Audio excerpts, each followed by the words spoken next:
Catch it. Catch it, buddy. Where'd it go? Where'd it go? Oh, he's super sniffing. Where'd it go? He's so cute. You're getting your cold laying there, bud. His mama says he likes it. Babysitting Buck. Out to dinner and to run some errands and get him dog food. Yeah. Said he's doing really good at school, too. Hey, get out of the mud. Come on. I got some good shit. Stay out of the mud. Come on. Oh, you can't have none. All right. While that is getting to temperature, I am going to start the chili part. All right, love bugs, we're going to make 3-alarm chili.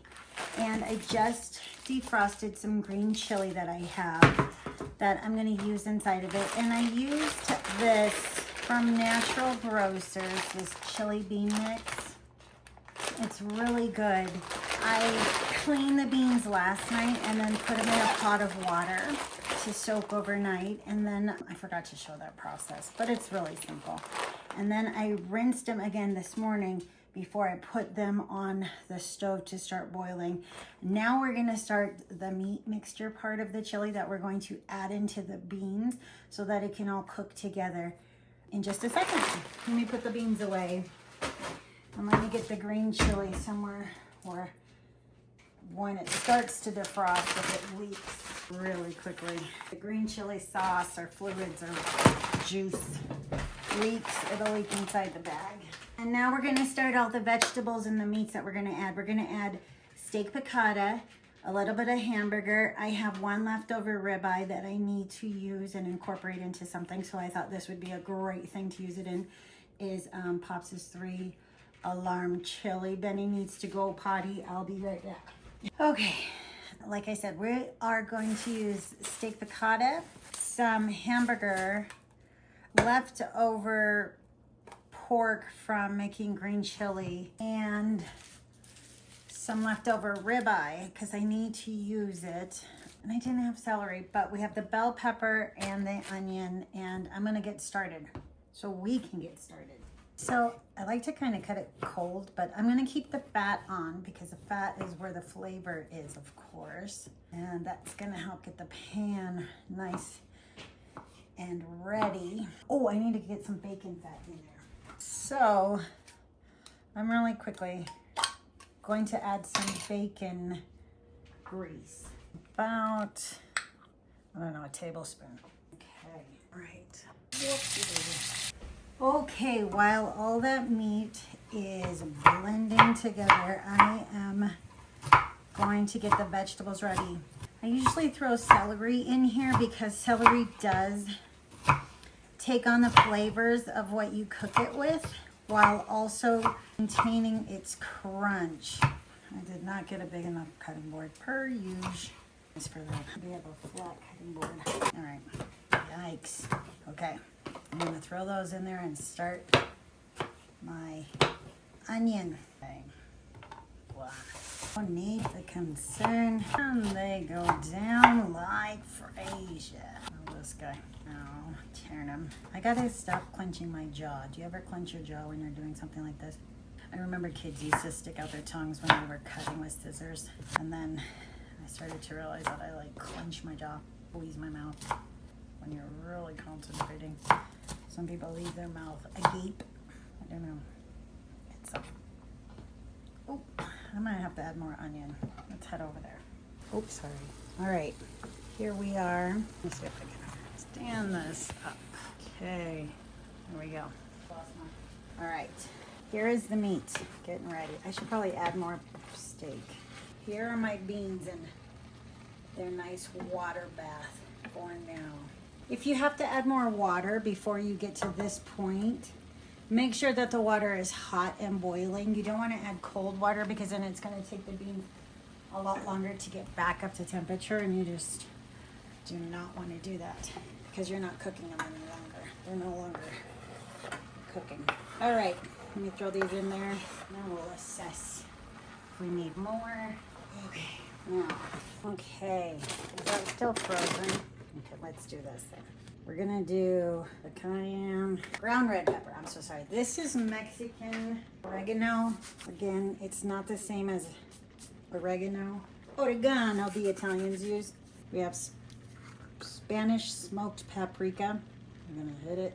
We have chili powder. Forgot to buy garlic. So we're gonna use garlic powder and garlic salt because of all the other spices we need the salt. We're gonna use ground white pepper because you know how I feel about the black pepper and what it does to your intestines. And my favorite, ground Cumin. All right, then we're gonna hit it with some Kosher salt. Give it a good stir. Hope Benny doesn't eat that. Poison him. I don't have tomato. So, rotel's diced tomato and green chilies is what we're going with. My other favorite, chipotles in adobo sauce. So, which I already have open. We are gonna put a little bit of the sauce in and 1, maybe 2 peppers to soak. Okay. Oops. This, let me give it a stir. Hold on. That is so good. All right. Now, we just take it and pour it in there. Juices and all. Okay. Let it soak in. Oops. Careful, Benny, that's spicy. All right. Okay. Oop, I gotta turn this off. And in a little bit, I'll add these green chilies. I'll probably add a 1/2 cup. It's starting to break apart now. Okay, I'll probably add these green chilies, 1/2 cup. Just a few minutes. Okay. So now we're just gonna let this cook in its own flavoring. Juices, gently boiling. I think I have it on 4, really low. And it will cook for about 4 more hours. It's what, 11:32? I'll check it at 12:30 and see if it needs any kind of a thickening agent or seasoning or salt, actually, is what I guess I curbed the heat, but I doubt it will be hot. And then I'll add the green chilies and I'll show you that. All right. All right, love bugs, we're checking in and my water level went down. So I am going to add in my 1/2 cup of green chilies.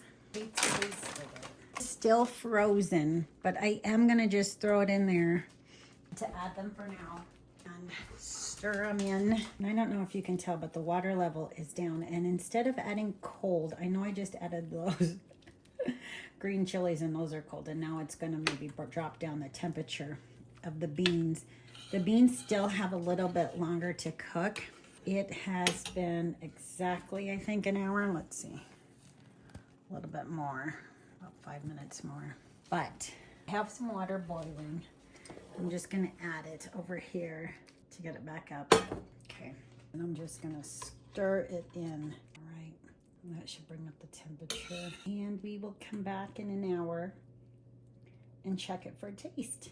I am going to shred some Oaxaca cheese and some cheddar cheese and mix them together. Those are both really good melting cheeses. And make some cornbread. But now I got to get this back to a simmer, to a nice soft boil. Okay. All right, before I start shredding cheese, the Oaxaca and the cheddar, I am going to start my cornbread.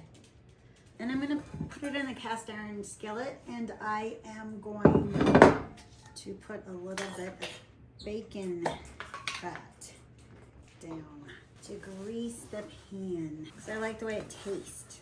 It gives a little bit of flavor. I have the oven preheated to 400 degrees. And, oh goodness, little honey. Okay. All right, I'm gonna shred some Oaxaca and some Tillamook and mix them together so that we can have our chili. You can get shredded cheese, but it's just better to shred it yourself. It's fresher, more flavor. It doesn't have that weird potato starch that they put in shredded cheese that's packaged at the store. Just is that little extra that you need. So I'm going to really quickly mix these two. All right, and that's going to go to work up. I'll do more cheese.